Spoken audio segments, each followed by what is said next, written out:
뉴스룸을 시작하겠습니다. 역대 가장 많은 희생자를 낸 산불은 쉽게 물러나지 않고 있습니다. 다 껐다고 생각한 경북 산불은 이곳저곳에서 다시 불이 붙었습니다. 주민들은 조마조마한 하루를 보냈습니다. 지리산까지 번진 경남 산청 산불은 좀처럼 진화율이 오르지 않다가 오후 늦게 비가 오면서 조금씩 잦아들고 있습니다. 바로 현장 연결하죠. 자, 윤두열 기자, 아직도 산청 주부를 진화했다는 소식은 들리지 않고 있네요. 네, 아직도 주불 진화 성공 소식은 들려오지 않고 있습니다. 진화율이 99%까지 올랐다지만 제 뒤로 보시는 것처럼 산 곳곳에서 희뿌연 연기가 올라오고 있습니다. 오늘 오전엔 바람 방향이 갑자기 바뀌면서 산 아랫마을에 대피령이 떨어지기도 했습니다. 이쪽으로 계속 불고 있어요. 그리고 불안해갖고 집집마다 물을 계속 뿌리고 있고. 네, 그래도 조금 전에는 반가운 비 소식이 있었잖아요. 네, 오후 4시쯤에 비가 내리기 시작했습니다. 산 위에선 눈과 비가 섞여서 내렸습니다. 제가 나와 있는 이곳 산불 진화 본부엔 환호성이 터져 나왔습니다. 곧 비는 잦아들었지만 산불 진화 성공에 한 걸음 더 다가섰습니다. 네, 오늘이 산청 산불 90회째인데 꺼질 듯 안 꺼지는 이유를 뭐라고 볼 수 있겠습니까? 지형과 낙엽 때문입니다. 오늘 국립산림과학원 전문가들이 산불 현장에 올라가서 찍어온 사진인데요. 1m 넘게 낙엽이 쌓여 있는데 바닥 쪽에 불이 남아 있으면 찾기도 끄기도 어렵습니다. 급경사지이기 때문에 낙엽이 물을 침투하더라도 그냥 흘러내립니다. 내부로까지 충분히 침투가 되지 않습니다. 결국 사람이 꺼야 한다는 이야기인데 지리산은 너무 높고 숲이 빽빽해서 사람이 들어가기가 어렵습니다. 하지만 오늘 밤도 이곳을 오릅니다. 내일이 되면 바람 방향이 다시 지리산 국립공원 쪽으로 바뀝니다. 군인과 진화대원 등이 밤사이 사투를 벌여서 내일 오전엔 반드시 주부를 잡겠다는 계획을 세웠습니다. 지금까지 경남 산청 화재 현장에서 JTBC 윤두열입니다. 한덕수 대통령 권한대행이 돌아온 지 엿새째가 됐지만 여전히 마은혁 헌법재판관 후보자를 임명하지 않고 있습니다. 야당은 다시 탄핵당하기 싫으면 마 후보자를 즉각 임명하라며 압박 수위를 높였습니다. 여당은 재탄핵 추진은 국헌 문란 행위이자 내란 기도라면서 법적 대응 방침을 밝혔습니다. 김태영 기자입니다. 민주당 등 야5당 공동 비상시국 대응을 위한 범국민대회에선 윤 대통령 파면뿐 아니라 마은혁 헌법재판관 후보자 임명을 촉구하는 목소리도 함께 나왔습니다. 지금 당장 한덕수는 마은혁을 임명하라! 전날 민주당 초선 의원들은 긴급 성명을 통해 한덕수 권한대행에게 내일까지 마 후보자를 임명하지 않으면 다시 탄핵을 추진하겠다고 경고했습니다. 마 재판관을 임명하지 않는다면 우리 국회는 아무것도 따지지 않겠습니다. 바로 한 권한대행에 대한 재탄핵 절차에 들어가겠습니다.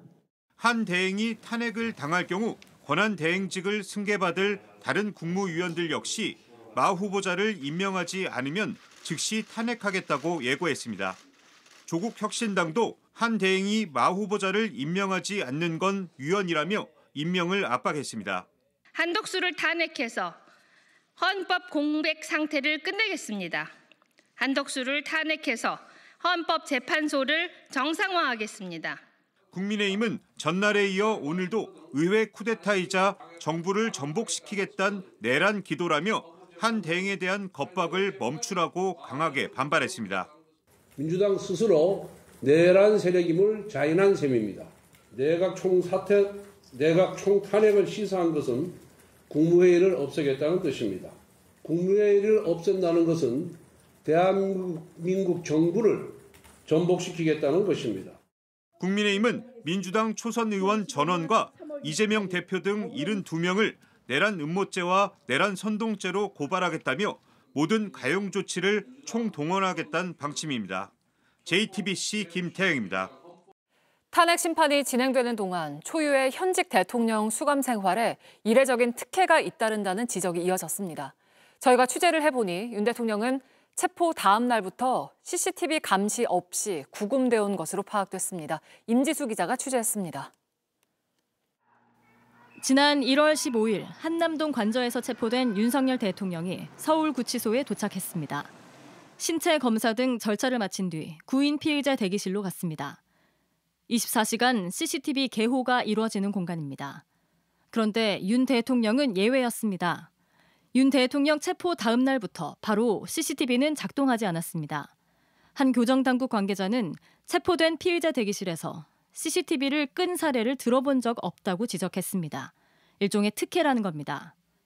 법무부 측은 CCTV 개호는 심적 불안 등 우려가 클 때에만 하는 게 원칙이라며 사유가 없어졌다 보고 해제했다고 설명했습니다.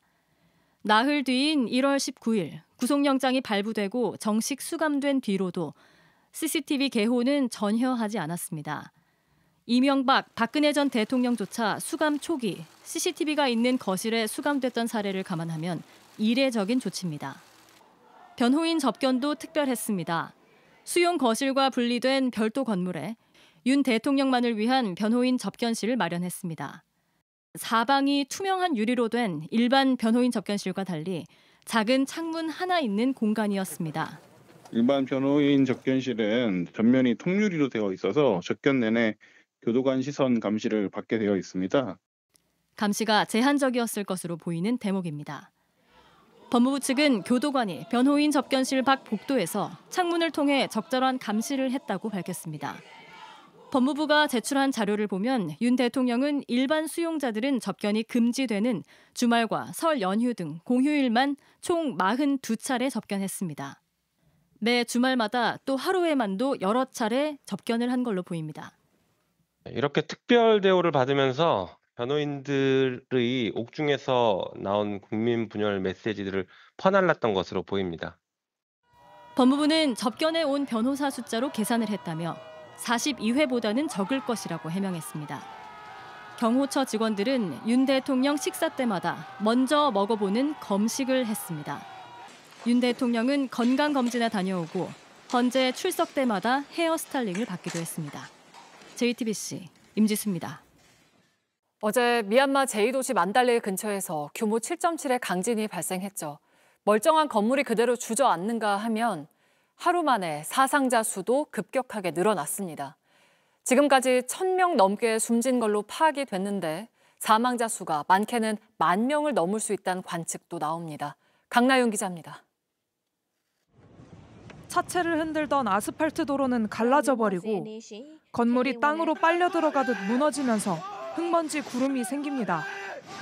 도심 곳곳이 붕괴된 가운데 실종자를 찾는 사람들은 벽돌 더미를 맨손으로 헤집습니다. 어제 오후 미얀마 중부 내륙을 강타한 강진이 남긴 모습입니다. 현재까지 지진으로 숨진 사람은 1,000명이 넘는 것으로 집계됐습니다. 어제 사망자 수가 144명으로 확인됐는데 하루 만에 5배 가까이 늘어난 겁니다.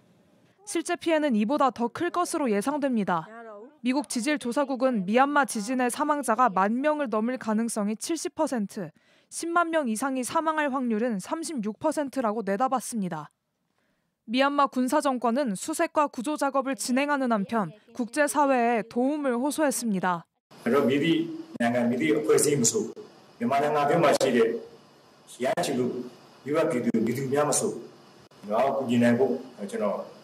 유엔은 약 73억 원 규모의 초기 긴급 지원을 약속했고 우리 정부도 약 30억 원 규모의 지원을 결정했습니다.